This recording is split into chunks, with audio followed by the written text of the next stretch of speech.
Breast cancer throws you into a huge community, one that can be very divided on one topic: Breast Cancer Awareness Month.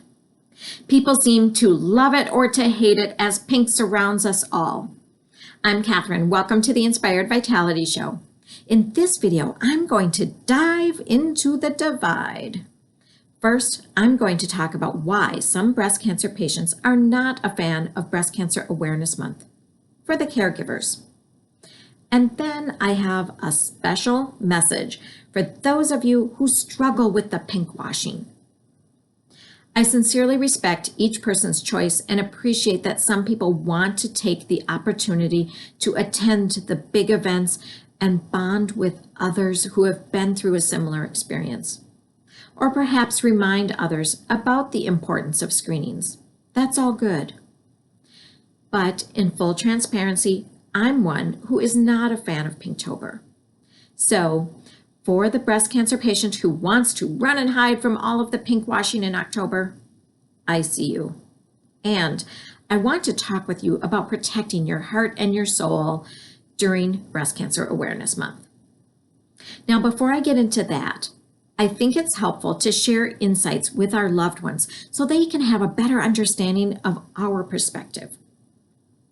You're going to want to share this video with your friends and your family to serve as a vehicle to communicate some key points about Breast Cancer Awareness Month. For those of you watching and are not a breast cancer patient yourself, some of the reasons that breast cancer awareness can be unpleasant or challenging include: first, in the effort to bring awareness, all of that hype can numb people to the seriousness of the disease. Or the general public might think that you simply cut out the cancer and then it's all about pink ribbons and walks. In fact, breast cancer awareness is so well known because so many people are diagnosed with the disease and die from it because it has a high recurrence rate.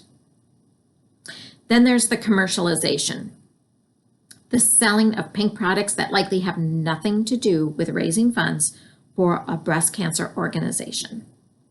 This, again, may diminish the severity of the disease. In addition, some of the most well-known breast cancer events are hosted by organizations with very little funding actually going to supporting breast cancer patients. All of the pink ribbons and products can trigger patients. It can remind them of facing their mortality and all of the difficult physical and emotional challenges they have been going through or had gone through because of the cancer. This happened with me. I finished my chemotherapy treatment in the month of September. My first Breast Cancer Awareness Month was very triggering for me as I was visiting the cancer center and I saw a pink fountain, or the water was colored pink. And then I went to different stores and there were pink products all over. And at that point, all I wanted to do was go on and start regaining my health. So it was very triggering for me those things made me recall all the yuck that I'd been through. Lastly, Breast Cancer Awareness Month does not support metastatic breast cancer patients or honor those who have died from the disease. Dear fellow breast cancer patients, I know this can be a hard time of year for you. So here are some things that you can do to honor and protect yourself. If you happen to have been in treatment before the pandemic, you know that isolation was really a thing for cancer patients before it was a thing for COVID-19.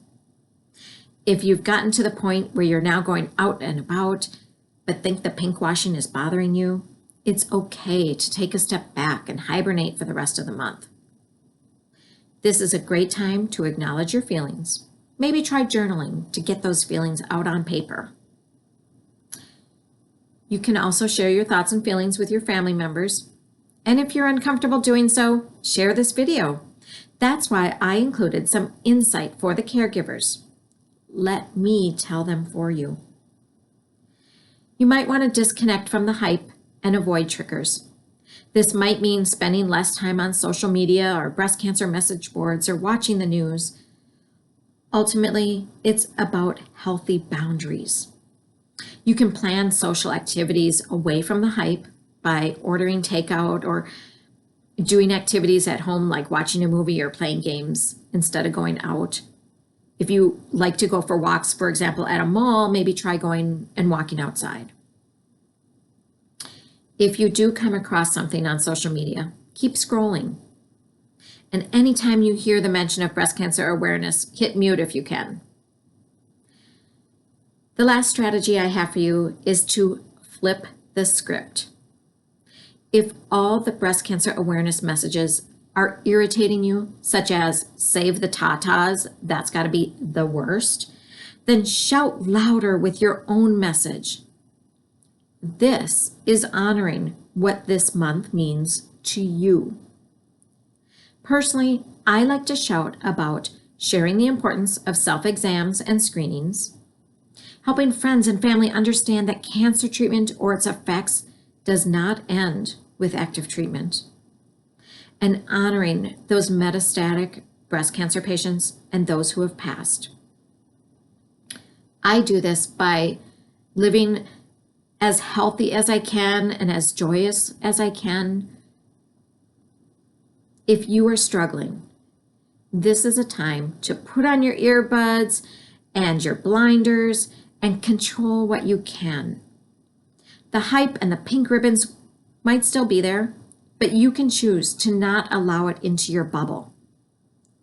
You have some control with what you expose yourself to within your bubble, or you can choose to step out and share your heart and your soul and your truth with the world.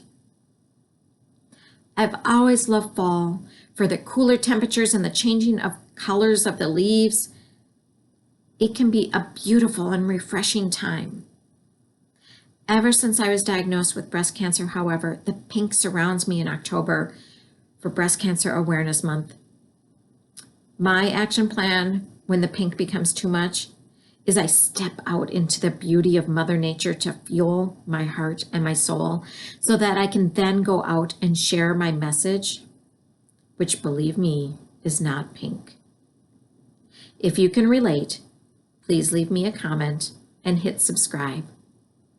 See you soon.